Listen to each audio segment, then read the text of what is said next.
बिस्मिल्लाहिर्रहमानिर्रहीम। अस्सलाम वालेकुम नाज़रीन, मैं हूं महरीन सब्तैन। देख रहे हैं आप मेरा यूट्यूब चैनल और फेसबुक पेज। नाज़रीन, जो भी केसेस होते हैं, हाई प्रोफाइल केसेस होते हैं जिन्हें हम अपडेट कर रहे होते हैं, कोशिश होती है कि उनके बारे में जो भी अपडेट्स हो आपके साथ ज़रूर शेयर करूं। और ऐसे में दो केसेस जो हैं वो इस वक्त बहुत हाईलाइटेड है। उसके अलावा खलील और रहमान केस में कुछ बड़ी अहम डेवलपमेंट्स हैं जो मैं आपको अभी अपनी एक और वीडियो में बताऊँगी। इस वक्त मैं आपको दो केसेस के बारे में बहुत इंपॉर्टेंट चीज़ें बताने जा रही हूँ। एक तो दानिया शाह के हवाले से। दानिया के हालात बहुत ख़राब हैं। शादी होने के बाद जहाँ उसको एक टाइम मिलना चाहिए था कि वो अपनी फैमिली के साथ वक्त गुजारती, वहाँ पर अपने इस शौहर को टाइम दे पाती, लेकिन इस वक्त दानिया के सर पर जो तलवार लटक रही है, जेल की सलाखों की जो तलवार लटक रही है, वो बहुत ही भयानक तलवार है। और बार बार लाहौर से कराची आना और कोई आसान काम तो नहीं है, और फिर उसके बाद तारीख पे तारीख पड़ जाना बड़ा ही मुश्किल काम है। और हुआ क्या इस तारीख पर दानिया के साथ, क्यों उसका रंग उड़ गया, क्यों परेशान हो गए। और दूसरा मामला जो है वो आपको जो मैं बताऊँगी, वो दूसरा केस इस वक्त वेरी इम्पॉर्टेंट, क्योंकि इस केस में आमना उरूज के हवाले से है, खलील और रहमान केस के हवाले से है। कुछ चीज़ें मज़ीद मैंने अभी आगे चल के आपको बतानी है, लेकिन इस वक्त इस केस के बारे में कुछ आमना उरूज ने मज़ीद इंकशाफात किए हैं, कुछ चीज़ें सामने आई हैं। हसन शाह नामी शख्स जो है उसने कुछ चीज़ें जो हैं वो बयानात रिकॉर्ड कराए हैं। वो बयानात क्या बता रहे हैं, कुछ ऐसी चीज़ें हैं जो आने वाले वक्त में आमना के लिए परेशान कुन साबित हो रही है। लेकिन वहीं पर खलील और रहमान साहब जो हैं उनके हवाले से कुछ चीज़ें इस वक्त मुझे बताया है कुछ वकला और कुछ मीडिया पर्सनस हैं, उन्होंने कहा है कि खलील और रहमान साहब के हवाले से कुछ ऐसे सबूत जो हैं वो इस दूसरी पार्टी के पास है जो उनके लिए बड़े ही तबाहकुन साबित हो सकते हैं। लेकिन खलील साहब तो अपनी पहली वीडियो आने के बाद भी कोई घबराए नहीं और बड़े ही धड़ल्ले के साथ वो आए और उन्होंने अदालत में आकर कहा कि मैं इस केस को लड़ूंगा, और वकील को भी आमना के बड़ा कुछ सुना कर गए। तो उसके बाद हमने ये भी देखा कि उन्होंने जो चाहा वो हो गया, क्योंकि हमें सुनने में आ रहा था कि 6 को जो सुनवाई है उसके बाद अगली तो छुट्टियाँ शुरू हो जाएंगी अदालत की, और फिर आमना लंबा फंस जाएगी। उसकी ज़मानत की दरख्वास्त उसके वकील साहब ने झटपट जमा कराई थी और 6 अगस्त के लिए उसकी सुनवाई थी। लेकिन अब जो मामला हुआ है वो आप सुनकर हैरान रह जाएंगे। तो यहीं से किस्से को शुरू करते हैं जनाब। सबसे पहले तो आमना ने कुछ इंकशाफात किए हैं जिसके बारे में कहा गया है सच और हकीकत क्या है, कुछ उसने बताई है। समात थी ज़मानत की, लेकिन जज साहब जो है वो रुखसत पर थे, और इस रुखसत की वजह से अब मामला 4 सितंबर तक चला गया। यानी कि आमना जो है वो जेल से रिहा नहीं हो सकती ज़मानत पर, और अब उसे 4 सितंबर तक रुकना पड़ेगा, देखना पड़ेगा। तो जनाब 6 अगस्त से अब मामला 4 सितंबर पर चला गया है। तो ये पहली बड़ी कामयाबी है खलील और रहमान साहब की, जो कि जैसे ही उनको पता लगता है कि आमना की ज़मानत की दरख्वास्त जो है वो जमा करा दी गई है, तो वो फटाफट पहुँचे अदालत, और दिन के वक्त पहुँचे अदालत। वो जो कहते थे कि दिन के वक्त में बाहर नहीं निकलता और धूप जो है मुझे सूट नहीं करती है, लेकिन वो तेज़ धूप में और धूप उसमें खड़े होकर घंटों उन्होंने बातें भी की और लोगों से, और उसके बाद वो वापस रवाना भी हुए। तो वो खलील और रहमान कमर साहब अपनी जीत की सब यकीनन खुशी मना रहे होंगे।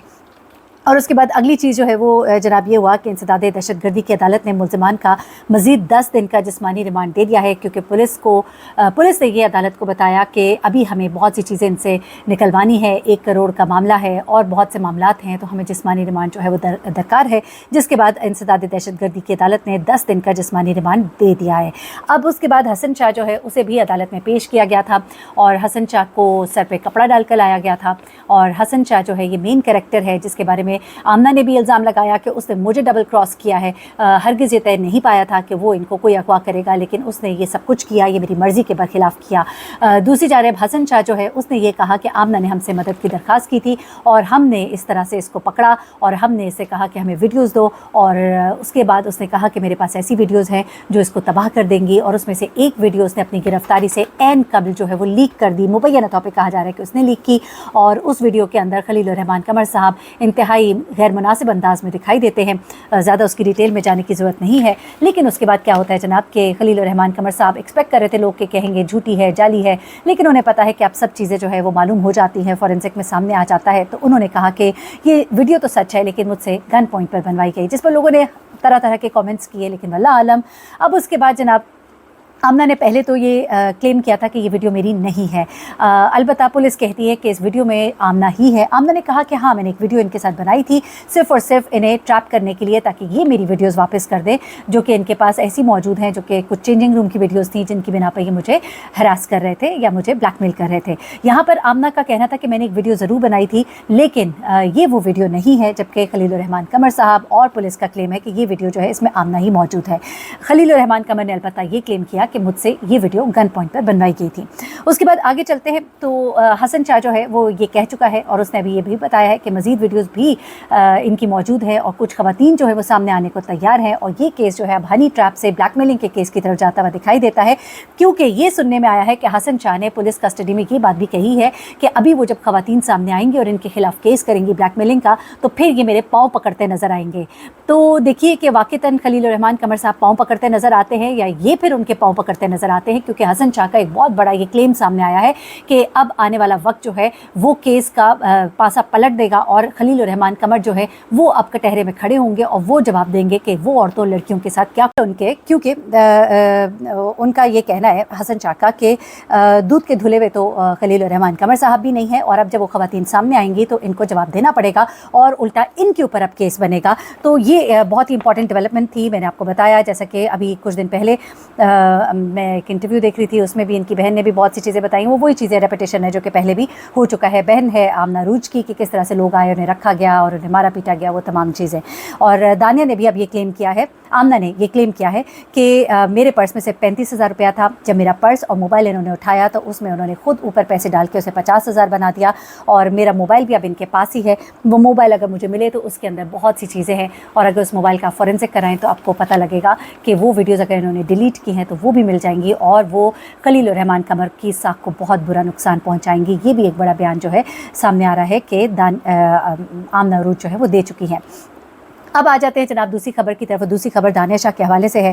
दानिया शाह जो कि बुरी फंस चुकी हैं, शादी के बाद उन्हें लगा था कि शायद कुछ सुकून का सांस लेंगी, लेकिन कराची और लाहौर के दरमियान उनकी दौड़ें मुसलसल लगी हुई हैं। तारीख पे तारीख डल रही है और बार बार लाहौर से कराची इनको आना पड़ता है। अगर आपको याद हो तो ये वो मामला है जहाँ पर बुशरा इकबाल साहिबा ने दानिया शाह और साथ में यासिर शामी जो है उनके ऊपर ये मुकदमा कराया था कि किस तरह से उन्होंने आमिर लियाकत साहब की साख को नुकसान पहुँचाया, उन्हें मेंटली ट्रॉमे में डाला और उनकी मौत की वजह बने हैं। और जिस पर यासिर शामी ने भी अपनी ज़मानत करा ली थी, जबकि दानिया को गिरफ्तार करके कराची लाया गया था। 2 माह इसे जेल में रखा गया था और उसके बाद उसको ज़मानत बाद गिरफ्तारी जो है वो नसीब हुई थी। और उसके बाद दानिया ने हालात से घबरा कर ये दूसरी शादी की। कहते हैं कि एक सहारा भी मिल गया, पैसा भी मिल गया, ज़मीन भी मिल गई जो कि उसकी चाहत भी थी और एक मजबूत इंसान उसके साथ खड़ा हो गया। जो कहा जा रहा है कि हकीम साहब जो है शायद पैसे वाले भी हैं और कुछ वकालत से भी ताल्लुक़ है, तो शायद दानिया ने ये सोच कर हामी भर ली होगी। तो ये तमाम चीज़ें हमने सुनी भी हकीम शहजाद की बातों में। उसने ये भी कहा कि मैं बहुत ज़्यादा इश्क में गिरफ़्तार हो गया था, गया तो मैं दोस्ती करने था लेकिन मैं बुरा फंस गया और अब मैं दानिया के साथ थ्रू थिक एंड थिन खड़ा हूँ। गुज़श्ता दिनों रोते हुए भी दिखाई दिए, जहाँ बता रहे थे कि मुझे धमकियाँ में इस कॉलेज जो है वो मौसूल हो रही हैं और इन कॉल्स में मुझे कहा जा रहा है कि मैं दानिया को तलाक दे दूँ, लेकिन मैं ये नहीं करूँगा।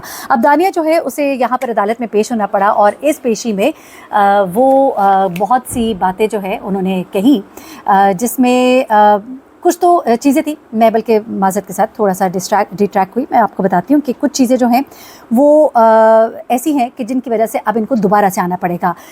यासिर जो है अभी तक 4 वकील वो चेंज कर चुके हैं, ट्रायल में जाना चाहते हैं, दरख्वास्त दी और दानिया के वकील ने कहा कि जी उनकी नई शादी हुई और उनके लिए आना जाना बहुत मुश्किल है।